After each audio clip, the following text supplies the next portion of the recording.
Entonces, vamos a hablar del trauma torácico, pero si nos ponemos a hablar de trauma torácico, nos vamos a mandar toda la mañana, parte de la tarde y de repente hasta la noche y no vamos a terminar. Entonces, esto ha sido ajustado a ver qué hacemos con las lesiones penetrantes, ¿no? Sin embargo,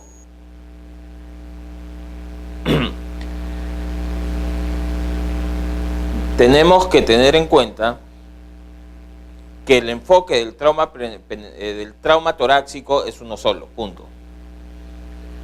Después hablamos de trauma cerrado, de trauma abierto, etcétera. Pero primero, la primera evaluación va a ser igual.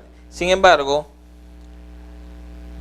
acá que vamos a tener como objetivos: reconocer en la primera vuelta el neumotórax a tensión, el neumotórax abierto, el neumotórax masivo, y en la segunda vuelta reconocer las otras patologías que nos pueden dar un riesgo vital. ¿Y qué vamos a hacer al respecto? Si hablamos de mortalidad, epidemiología, nos vamos a demorar un montón. ¿Qué es lo que tenemos que tener en claro? Que la mortalidad suma más o menos el 10% de toda la mortalidad general. Entonces, estamos hablando que el trauma torácico es una de las principales causas de muerte, no solo en nuestro país, sino en el mundo. Y la mayoría muere en el hospital, cosa que nos pone en dilema, por llamarlo de alguna manera, ¿no? Porque si el paciente llega al hospital, la familia o quien lo trae entiende que todavía podemos salvarlo. Y la verdad, todavía podemos salvarlo.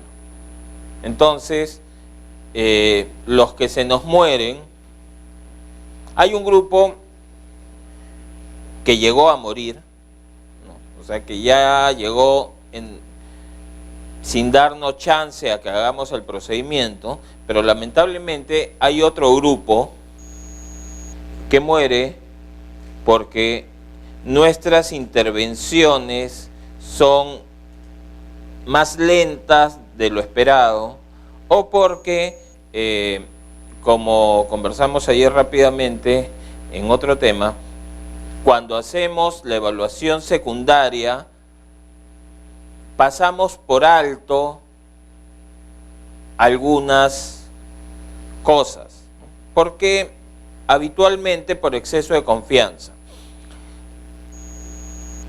El exceso de confianza en la emergencia no es bueno.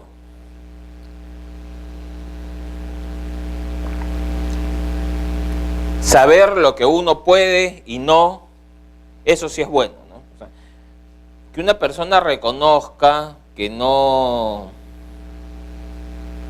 puede hacer un drenaje de tórax porque hace 10 años que no lo hace, es mejor, y que obviamente busque a quien lo haga, ¿no? No, oh, yo no puedo y ya déjenlo morir, no.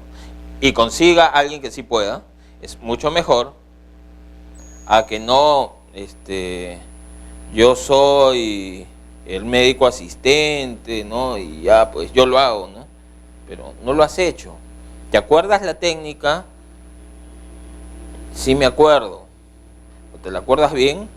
Y cuando lo hacías, ¿eras bueno en lo que hacías? Porque evidentemente todos perdemos destrezas, ¿no? Lo único que no se pierde son las mañas, lo demás todo se pierde. Todas las destrezas se pierden si no las practicamos. Todos hemos oído hablar de ese dicho que dice, que reza, tan fácil como volver a andar en bicicleta, ¿no? Así dicen, que esto es tan fácil como volver a andar en bicicleta. Ah, ya, ¿eso qué quiere decir? Que como yo de chiquito andaba en bicicleta, ahora me subo a la bicicleta y soy igual de experto que de chiquito. ¿Es cierto? No. Si es que fui experto cuando era pequeño, ¿no? De repente cuando era pequeño no era experto, pero hay otro problema que siempre tenemos. Nuestra memoria es selectiva. Solo se acuerda de los buenos momentos. De los malos no se acuerda, si no, no repetiríamos presidentes, no volveríamos con los mismos alcaldes malos, no haríamos esas cosas, ¿no? Nos acordamos bonito el bypass que nos hizo, pero no nos acordamos que ese bypass no sirvió para nada, ¿no? Nos acordamos de que hablaba bonito en público, pero no nos acordamos de que hacíamos cola. Y también lo contrario, ¿no? Pero bueno, volvamos a dejemos el estudio de la realidad peruana y vamos al estudio del trauma. ¿Qué es lo primero que nos trae un paciente con trauma torácico? Dificultad respiratoria de algún tipo. ¿Qué le vamos a encontrar normalmente? Alteración de su frecuencia y profundidad respiratoria, trastorno del cesorio, uso de músculos accesorios, respiración paradójica, disnea, cianosis, taquicardia. ¿Y esto dónde lo vamos a encontrar? En el paciente, ya. ¿Pero en qué momento? En la evaluación primaria, ¿qué era lo que me interesaba? Que respire, ¿no? En la evaluación primaria me interesa que respire. Si está un poco agitado, menos agitado, déjenme terminar mi evaluación primaria. Pero mi evaluación secundaria, que la voy a hacer con mucho detalle y con mucha rapidez, espero, si alguna de estas cosas se nos pasó, la tenemos que descubrir. ¿Por qué? Creo que no tengo que decirle a nadie que si mi paciente se está poniendo azul, se le está acabando el tiempo, ¿no? Y bien rápido. Si mi paciente está usando músculos accesorios para respirar, se le está acabando el tiempo y se va a poner azul si es que ya no lo está. Peor aún, si tengo respiración paradójica, etcétera, ¿no? Entonces, ¿qué vamos a hacer como manejo inicial? Antes de entrar, una buena vía aérea, 2 buenos catéteres periféricos. Los médicos de emergencia odiamos aprender trauma porque nos quitan la gracia de poner catéteres centrales. Médicos de emergencia tenemos la mala costumbre de poner catéteres centrales a todo lo que se mueve, ¿no? Y el catéter central tiene sus indicaciones, que no es el trauma.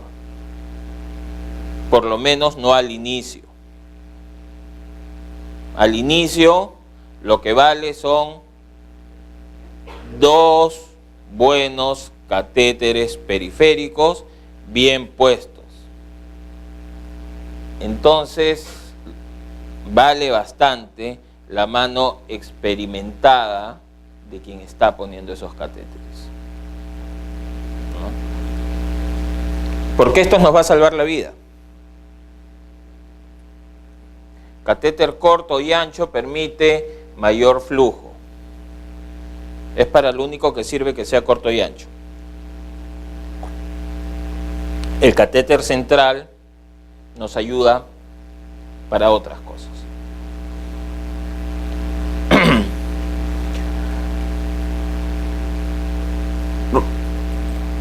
radiografía semisentado a todos y averiguar el mecanismo de la injuria. Ahora bien, esto siempre debe ir de la mano. ¿Por qué? Yo puedo tener un neumotórax que se está instalando, le tomo la radiografía y no lo veo porque es chiquito, o porque mi ojo no es lo suficientemente entrenado,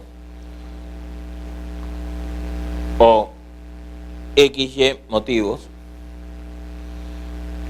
Pero si yo tengo claro cuál es el mecanismo, esperaré una segunda opinión. O sea, oye, yo no veo nada, a ver, mírala tú, por ejemplo. O repetiré el examen cuando sospeche de que esto puede estarse produciendo, ¿no? Busco si es un trauma penetrante, busco la lesión, la tapo, la cierro. Ah, no hay neumotórax. No, un momentito. No veo un neumotórax, que es diferente.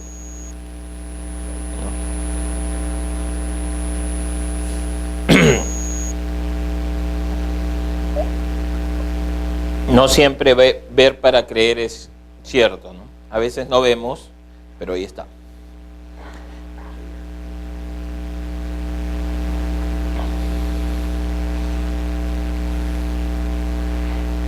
Debemos evaluar si hay una correlación entre la lesión externa y la lesión interna. Lo que espero,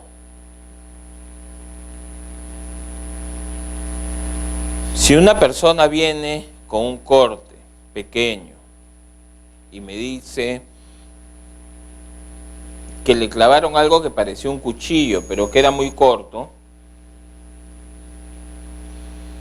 y no veo mucha lesión, podemos pensar que van de la mano, ¿no? Pero si le clavaron un cuchillo de cocina, que casi lo cruzó de lado a lado, el que yo no vea la lesión no quiere decir que no esté. Y peor si se lo sacaron, ¿no? Si viene con el cuchillo puesto, se ve espectacular, pero es mucho más seguro para el paciente, y todos lo sabemos. Claro, ver el cuchillo, medio cuchillo más mango, una cosota así, y el bombero ha hecho todo lo posible por fijarlo para que no se mueva, entonces se ve un paquete, el cuchillo saliendo, parece la espada en la roca, ¿no? El que sale va a ser rey. Cuando lo metas a sala para sacárselo.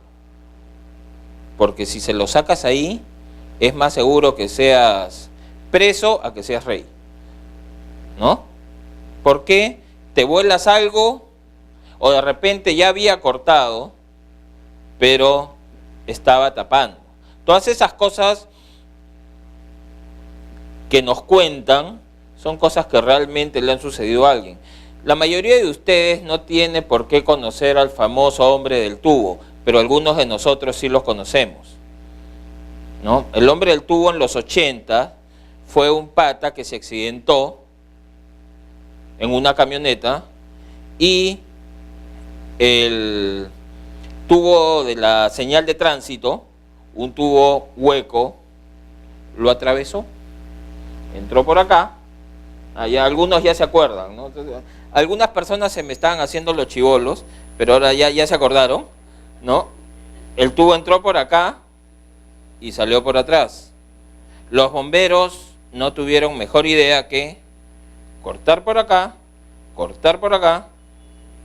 y llevárselo con el pedazo que le correspondía.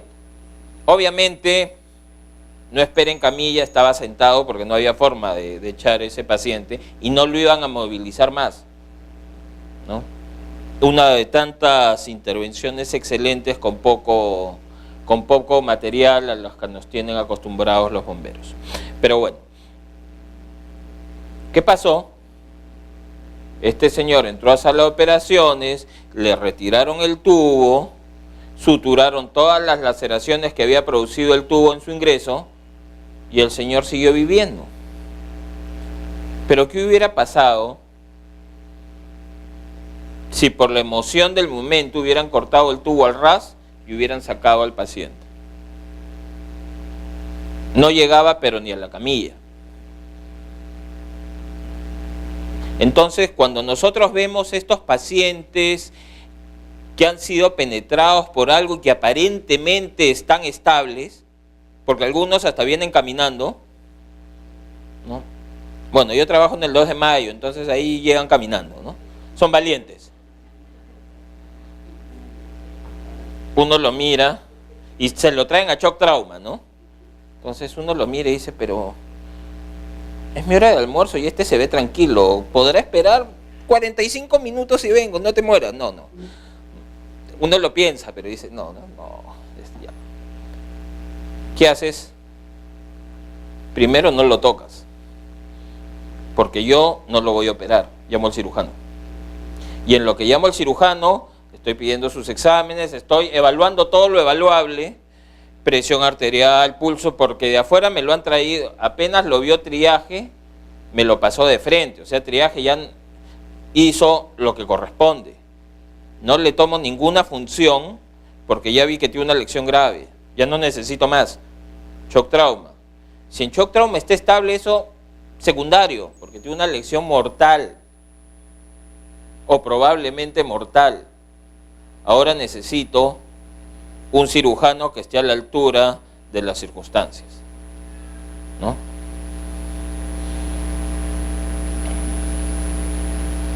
A veces sucede que igual la esposa tenía tan mala puntería que solo disecó tejido celular subcutáneo y está por encima de las costillas. Qué buena suerte pues para el clavado, ¿no? No hay que abrirlo. La radiografía, oye, está sobre las costillas. No, está adentro, afuera, está adentro, está afuera. Ya mételo a sala, duérmelo y mira dónde está. Está afuera. Entonces sale con tórax intacto, ¿no? La piel no tanto, pero pasa. Pero no podemos jugarnos a esas cosas.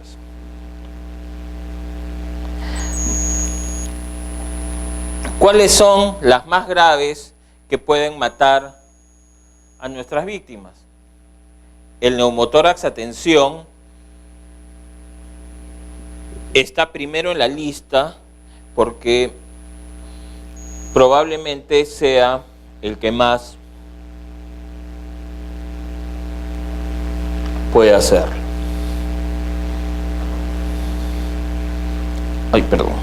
El neumotórax abierto, el taponamiento cardíaco, el tórax inestable, el hemotórax masivo. ¿El neumotórax a tensión lo vamos a ver en heridas penetrantes? Sí. El neumotórax abierto con más razón. El taponamiento cardíaco es bastante poco usual. Es una forma incómoda de usar el castellano, ¿ya? Porque es realmente impropia, pero realmente es poco usual en los traumas penetrantes, no en el trauma torácico en general, pero sí en el trauma penetrante. Sin embargo, su mortalidad es altísima. ¿Por qué? Porque normalmente este trauma penetrante se ha llevado al corazón y el taponamiento está sucediendo porque se está vaciando directamente sangre del corazón al pericardio. Entonces, la situación es complicada. En estos casos, vamos a ver más adelante, no es hacerle una pericardiocentesis y empezar a drenarlo, ni una ventanita pericárdica chiquita para que salga. Ahí la cosa es entrar fuerte. Obviamente necesitamos mucha práctica y mucha experiencia para manejar estos pacientes y que salgan adecuadamente.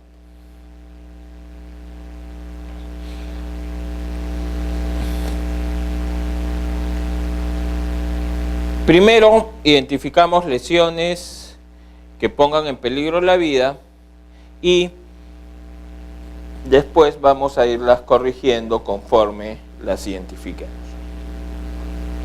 El neumotórax a tensión. ¿Qué es el neumotórax a tensión? Fácil, es un neumotórax que está a tensión, ¿no? Ya. ¿Por qué se produce? Se produce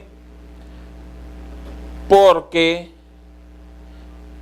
la conexión entre el ambiente y el espacio torácico está teniendo una suerte de válvula que permite la entrada de aire, pero no permite así la salida, o por lo menos no la permite en la misma proporción que permite el ingreso. Sabemos que el tomar aire es una función que es activa, ¿no? Yo tomo aire, expando mis músculos, mi caja torácica y tomo el aire. Para eso gasto energía y lo abro. Y obviamente creo presión negativa y el aire entra porque tiene que entrar. Obviamente, si tengo una conexión al ambiente, va a pasar exactamente lo mismo por esta conexión. La diferencia, como les decía, va a ser cuando la presión selle esta entrada. Yo tomo aire y la presión negativa la abre. Dejo de hacer las fuerzas, mi caja torácica intenta volver a la normalidad y la presión, como no hay presión hacia el otro lado, se cierra y eso va haciendo que se vaya llenando. Y lo que va haciendo es, no solo nos quita un pulmón, cosa que ya es mala, nos comprime el otro pulmón y nos comprime los grandes vasos. Entonces, eso produce falla del sistema circulatorio y falla del sistema respiratorio. Un paciente puede morirse por eso. Claro.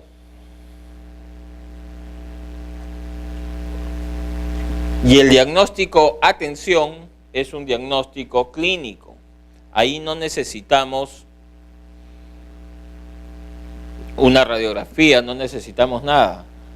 Hay dolor, hay falta de aire, hay dificultad respiratoria y hay signos y síntomas de compromiso circulatorio. Vemos que hay una tráquea desviada o que hay distensión de las venas del cuello.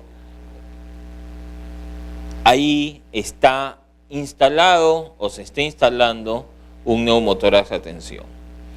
Si yo me dedico a manejar a mi paciente de la presión, de la saturación, o sea, le pongo oxígeno, le pongo volumen y no sé qué, esto no mejora ni un poquito. Y mi paciente se me va a morir ante mis ojos. Una vez identificado descompresión, esa es la solución.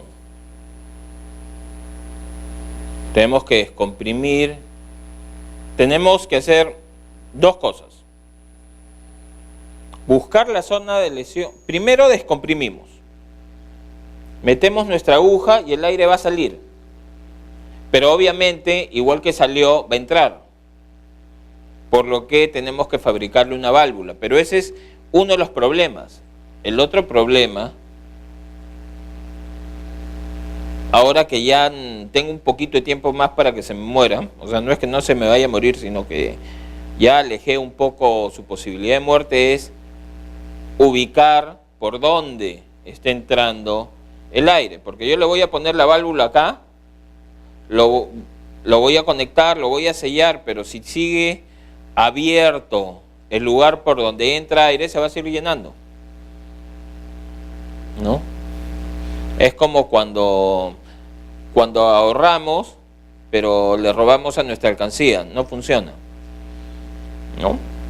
Al final del mes nos damos cuenta que tenemos menos que al comienzo y decimos, ¿por qué si he ahorrado religiosamente mi sol diario? Porque religiosamente me sacaba 8 soles el fin de semana. Entonces, pasa lo mismo.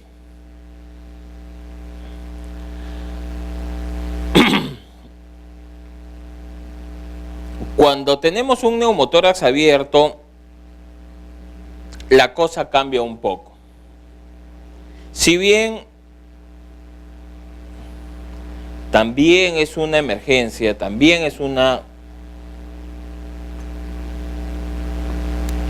posibilidad de muerte, lo que vamos a encontrar es una ventilación alterada. Vamos a encontrar disminución, retracción de la tráquea o que la tráquea esté desviada, sí lo vamos a encontrar probablemente, pero nuestro paciente va a estar en un estado hemodinámico mejor, aunque más aparatoso, porque vamos a ver un hueco. Oye, el hueco está ahí, por ahí está soplando aire de ida y vuelta, ¿no? Hasta algunas veces lo podemos escuchar, ¿no? Cómo nos silba. No sé, ¿no? Uno escucha el silbido y dice, qué rico he venido hoy día, y no, es el paciente ¿no? que está saliendo y entrando el airecito. Todo el que sabe silbar sabe que con un poco de líquido, en este caso la sangrecita, empieza a sonar el silbidito, ¿no? No se confundan, se nos puede morir. ¿Qué tenemos que hacer? Ocluir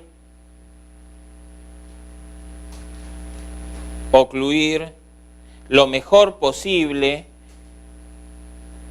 ese acceso. De repente no va a ser la solución final, pero nosotros estamos salvándole la vida. Le ponemos su tubo de drenaje y el neumotórax se va a empezar a recuperar.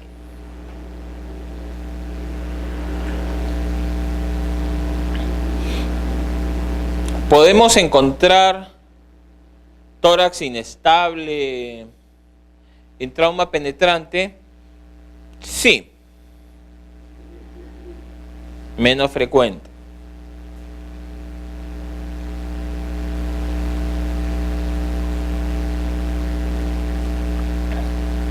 Ahí vamos a encontrar la famosa respiración paradójica, que es cuando yo tomo aire, se supone que el tórax se expande.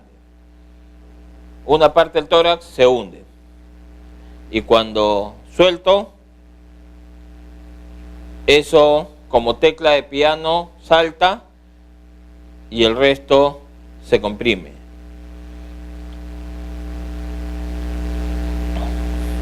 Ahí nuestro paciente solo va a pasar a ventilación mecánica. Si no está pudiendo mantener su oxigenación, nos queda hacer lo que propusimos ayer. Secuencia de intubación rápida, lo planchamos y a ventilación mecánica. Porque no va a haber otra forma de que esas costillas se estabilicen.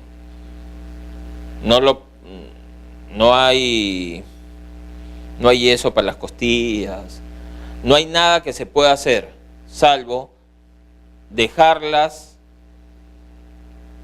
a que el cuerpo haga su trabajo. Por suerte el cuerpo hace su trabajo y nuestro paciente se recupera. Pues nuestro paciente va a estar en ventilación mecánica algunos días en lo que sus costillas logran la estabilidad suficiente. Este es un paciente que lo que requiere simplemente es una intervención rápida. Si no hay mayor daño, no va a haber mayor problema.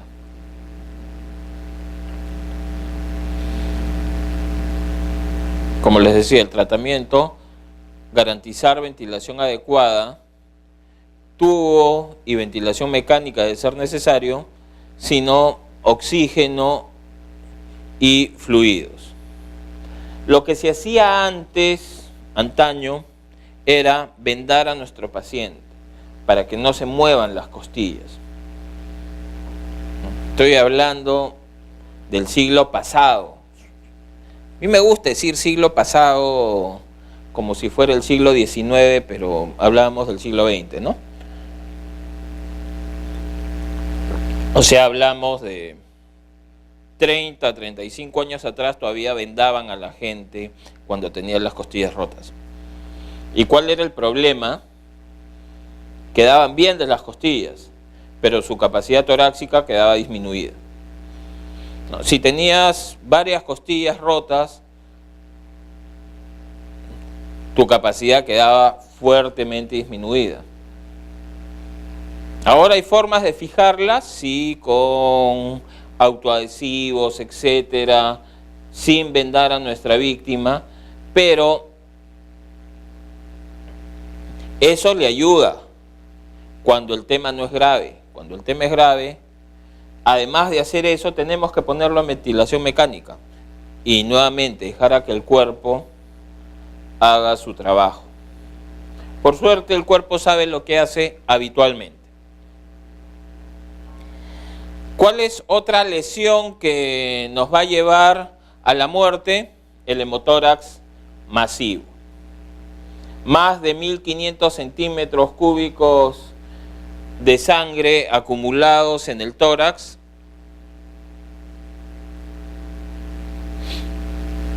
¿Qué es lo primero que vamos a encontrar? Shock. Tenemos un paciente que viene chocado, con historia de trauma torácico. ¿También lo podemos encontrar en trauma torácico cerrado? Sí. Pero para el ejercicio de hoy lo estamos hablando del trauma abierto, pero el caso viene siendo el mismo. Vamos a encontrar la historia del trauma torácico y vamos a encontrar nuevamente shock, dificultad respiratoria y nuestra evaluación, ¿qué nos va a decir?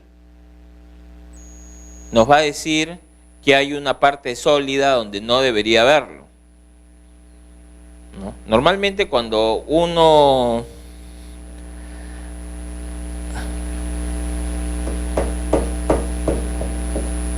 percute a sus pacientes, suena hueco.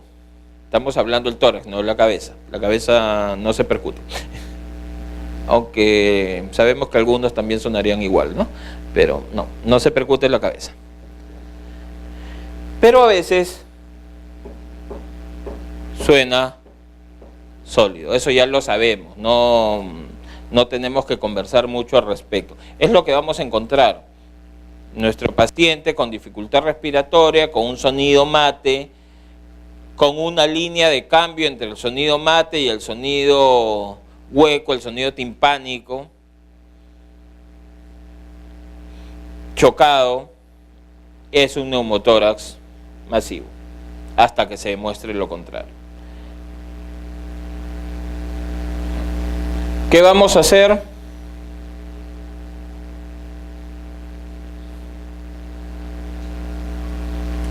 Evacuación.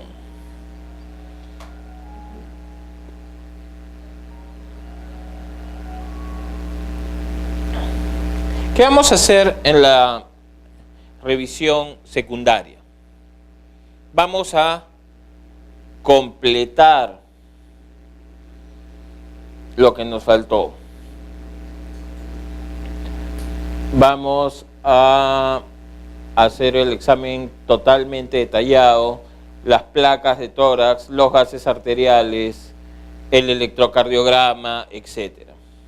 La oximetría de pulso. ¿Qué pasa?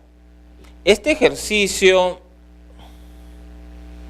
de evaluación primaria y evaluación secundaria funciona bastante bien en el prehospitalario.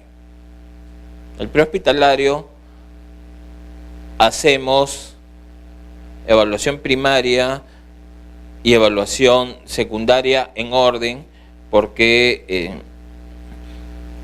tenemos la mente entrenada en seguir la secuencia. Cuando estamos en el hospital, lo primero que le ponemos a todos los pacientes, ¿qué es? El oxímetro, ¿no? Porque es lo más fácil. Sobre todo ahora que cuestan 70 soles en Emancipación, todos tienen oxímetro. Nada nos garantiza que el de 70 soles funcione, pero creemos que sí, ¿no? No, sí funciona, pero nadie nos garantiza que funcione. Lo probamos, oye, sí, con el monitor del hospital, sí, por ahí están, funciona, ¿no?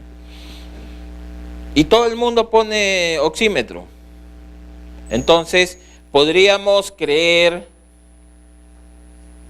que es parte de la evolución primaria, pero no lo es. Teóricamente es parte de la evolución secundaria.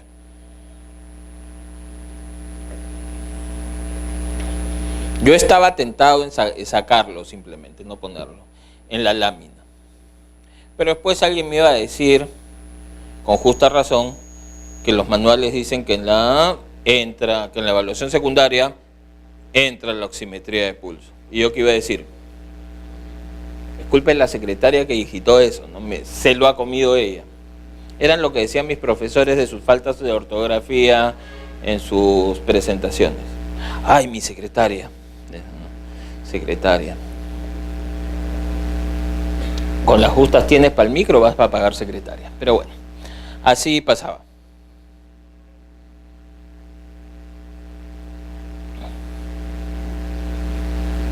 ¿Qué vamos a encontrar en la evaluación secundaria? Un neumotórax que se nos haya pasado, un hemotórax que se nos haya pasado, contusión pulmonar, lesiones del árbol traqueobronquial, lesiones cardíacas. Podríamos encontrar alguna ruptura de aorta que no sea grave, porque la grave no llegó al establecimiento. Lesiones traumáticas del diafragma y lesiones que atraviesan el mediastino. Todo esto lo vamos a poder encontrar en la evaluación secundaria.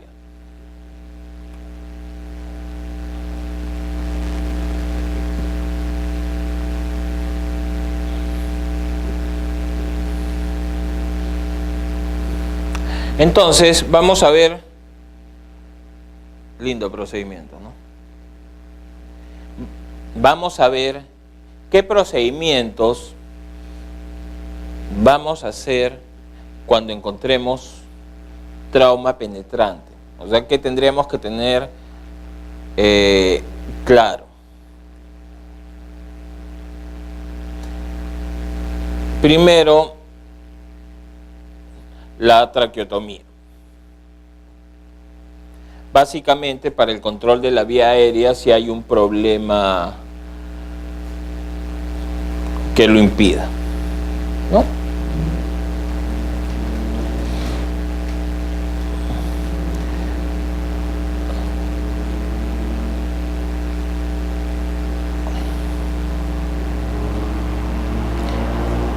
El drenaje torácico. El drenaje torácico es un nombre genérico, por llamarlo de alguna manera, que nos habla de varias variaciones del procedimiento. Si yo tengo un neumotórax, atención, hago un drenaje torácico. Si tengo un hemotórax, también hago un drenaje torácico. La diferencia es que cuando quiero sacar aire, el tubo va hacia arriba. Cuando quiero sacar sangre, el tubo va hacia abajo, ¿no? En principio.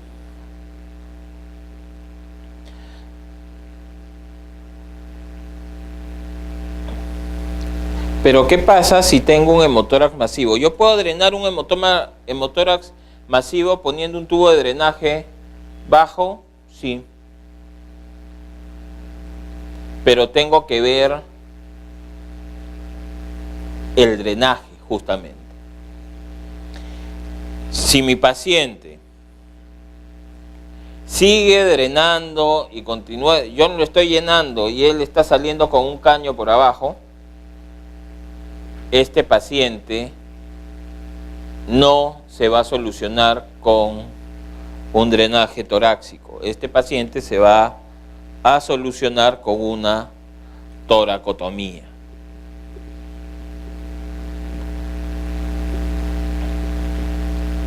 Porque lo que hay que hacer es buscar la fuente del sangrado y cohibirla. Entonces pasa de ser un paciente con un procedimiento en shock trauma a ser un paciente que probablemente entre a sala de operaciones.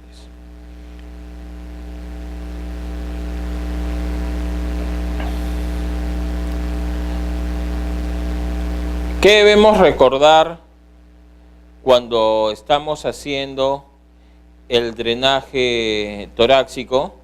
Debemos recordar esto: las costillas tienen al paquete vasculo nervioso colgando de ellas.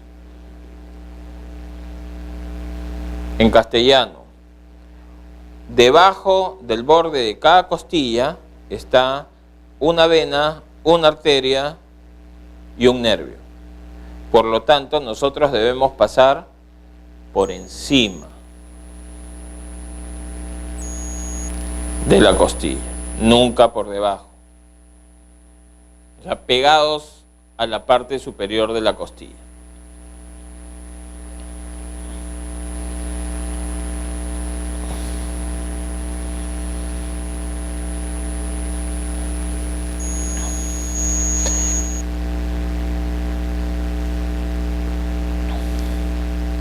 Les decía que la toracotomía era un procedimiento que probablemente llevaría a nuestro paciente a sala de operaciones. ¿Por qué? Porque es el lugar donde debería hacerse. Sin embargo, existe lo que nosotros llamamos toracotomía de resucitación. Este paciente que no llega a sala de operaciones y que necesita que le abran el tórax ya. Este paciente no entra a sala, por lo menos no de inicio. Va a entrar a sala de todas maneras para que cierren lo que vamos a hacer, pero después de que lo hayamos hecho.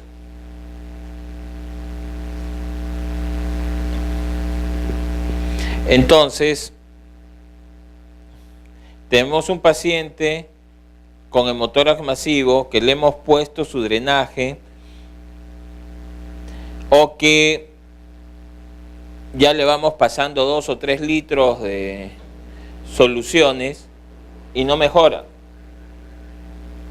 Porque normalmente se supone, yo tengo 1500 adentro, le paso 1 litro de suero y lo saqué del shock, al menos temporalmente, si es que no está sangrando. Si continúa sangrando, depende a qué velocidad ingrese yo el agua o el líquido en general y a qué velocidad esté saliendo la sangre. Si va más rápido de lo que yo ingreso, nunca lo vamos a estabilizar. Por regla general, si en los primeros 15 minutos hemos pasado aproximadamente 3 litros y nuestra víctima no se recupera, es una indicación clara de toracotomía de resucitación. O sea, de que en shock trauma le abramos el tórax. De eso estamos hablando en castellano. En el Perú muy pocas veces se ha hecho, pero muy pocas veces.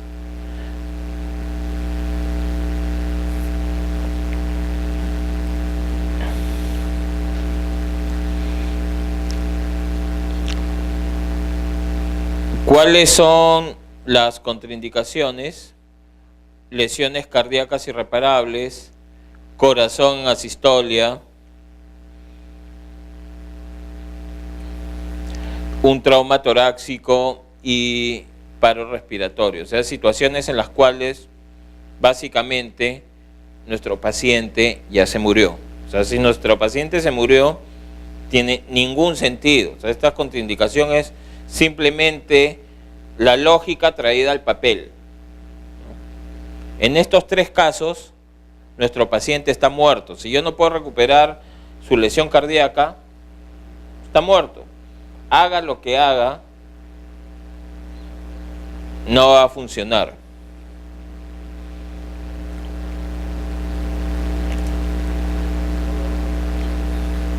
Pero ¿cuáles son los objetivos?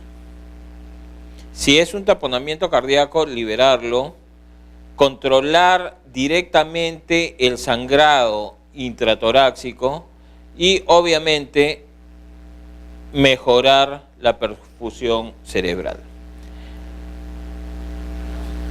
¿Qué vamos a hacer? Abrirlo, literalmente.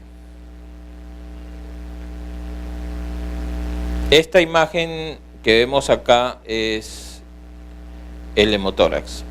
El corazoncito de este señor baja más o menos por acá.